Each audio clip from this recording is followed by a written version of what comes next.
Yo, what's up everyone? Today we got a major patch with some great endgame updates. I'm going to cover the big pieces about the endgame notes, the stuff that's important for our builds that they changed in the balance updates, where Maurice's Black Market vending machine is located, and then also some tips for taking on the BloomReaper, but don't worry, I'll leave it spoiler free so everybody can experience the boss for themselves. So starting out, BloomReaper was introduced today. It brings about an entirely new arena. If you want to get started on this, just go to your map, go to one of the faction towns. On screen right now is the location of the contract board in Carcadia. If you're trying to get it from Terminus Range or the Fade Fields, just look on your map. There will be a brand new contract board. All you have to do is start the quest from there. It will pinpoint the location on your map and you can use Echo 4 from there. The awesome thing about BloomReaper is it's now bringing in 9 new legendaries, 4 of which are class mods, and you can see all the legendaries here.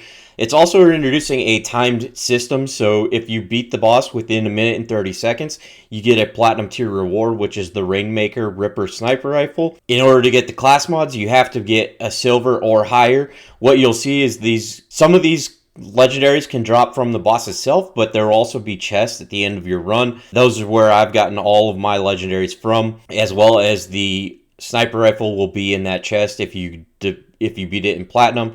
If you're worried about your time, there's a timer on the screen on the side that's giving you how long you've been in the boss fight. They're also introducing True Mode, so if you go into your system settings like I have here on screen, you'll see True Mode. What this does is it makes it as if you're in a 4-player party, so a true raid boss makes it a lot more difficult. So they've added a lot of difficulty scaling here because they've also introduced Ultimate Vault Hunter Mode 6.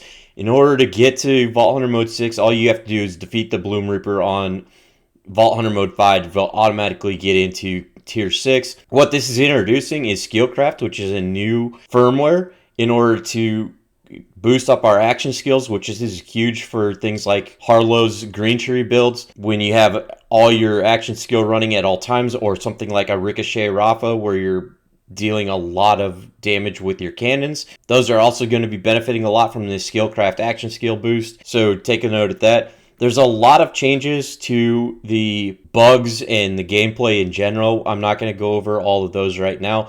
But what I will say, one thing they did change, and I'll show it on screen. Now all of your money, whereas before you had to highlight the $ in the bottom right of the screen, is all on the top right of your inventory screen right now. So that's a huge bonus. Going through the gear, there's a lot of gear pieces that are really just updating how they work and functioning properly, like sending enemies long distances off into the sunset, so we don't have to worry about that as much anymore. The Midnight Defiance got updated to track properly with Jacob's license part, which that's good to know.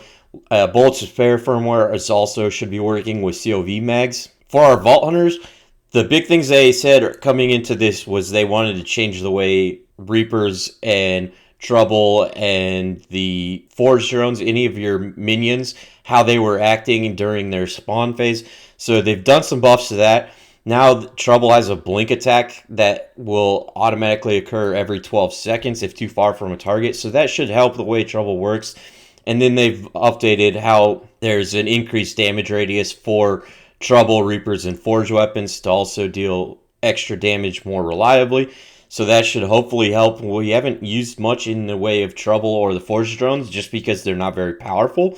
But maybe we'll give this a shot because with it, Temper Fire, Tempered Ice, Temper Lightning, all of your Forge drone skills with Amon, all being updated in the Green Tree. So that should help us be able to do a little better damage with those. Harlow's Potential Transference Capstone is allowing Adrenaline Pup rep kit to trigger as intended with Second Wind. So in multiplayer sessions, Rafa's Per My Last was initially working as an overdrive skill, and they've fixed it to prevent it from unintentionally working that way. So we'll have to see with some of our builds how that's actually affecting it, which I know Per My Last was one that I was using in Rafa's melee build, so we'll have to see if that's still a viable build. Vex's Blink Strike, Violent Outburst, and Hexix Nexus, all Trouble skills have all been buffed. Still not a big buff, as you can see, 14 and 11%, but we'll see how that works. And then also one thing that's really cool, Trouble's range attacks now benefit from melee damage, so that'll be an interesting way of improving the damage overall.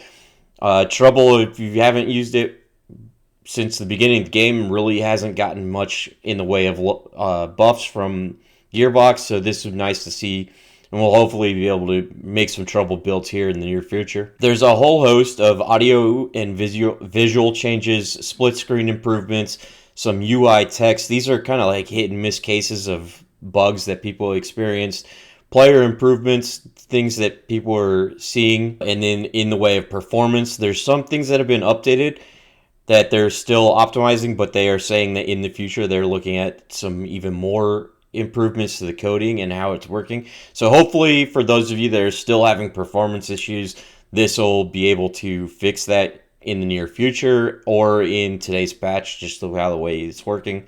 For our weekly big encore boss, we've got Bio Bulkhead. Bio Bulkhead is a great annoying boss that drops the waterfall grenade, so if you don't have that, it's really good for an ordnance or alpha build, which uses a lot of grenades. Anything with booming business, waterfall grenades are great if you have the critical hit chance on that, so definitely farm those if you need it. Weekly wildcard is going to give you the Katagawa's Revenge, and this is the hint for the black market vending machine, but I've had it playing in the background. Now, talking about BloomReaper the Invincible, this one is free for everyone to download today. It's by far the most challenging fight we've had in Borderlands 4. I'm not going to give any boss guides or go through any spoilers for this. I want to let everyone experience it for themselves. The one thing I will say, the platinum timing guarantees a platinum chest, which will have the Rainmaker, but that does not take away from your chances at other loot. There will still be other loot chests, so you can still get the other legendaries along with that Rainmaker. It's just guaranteed on platinum. I did this with a friend for a couple hours before making this video. We've used a handful of different combinations for this.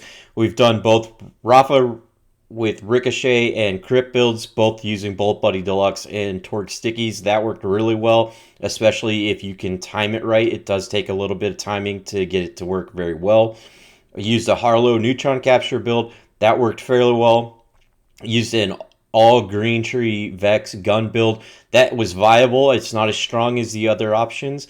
I will say I am absolutely certain 100% Harlow Crypt build will work for this fight. And then I believe in Ordnance Amon. I haven't tried it yet, but I would be willing to bet Ordnance Amon would do well for this fight as well. For tips and tricks for the fight, this is honestly the first time since going through the initial gameplay and the initial storyline where I thought I really need to understand the different phases of the fight to really do the most damage in the most efficient manner. So that was one thing we did, was learn different attacks the boss had in different phases of the fight. Once you understand how the fight works, it becomes fairly routine and can happen very quickly. Our last few runs were all platinum without a problem. Even got platinum when both of us died in the middle of the fight. It can be done really easily. It's just a matter of learning the fight well. Anything that can take on vile bosses is going to be beneficial for you. Alright, and that's the overview of the patch notes, BloomReaper, all the great things they brought into this patch. Let me know in the comments what you think of BloomReaper so far, whether you've had a chance to take on the new boss or what you think of the changes that they've made in this patch. And subscribe here with new class mods. We have new builds coming out in the near future, so subscribe here for all new Borderlands 4 content. See ya!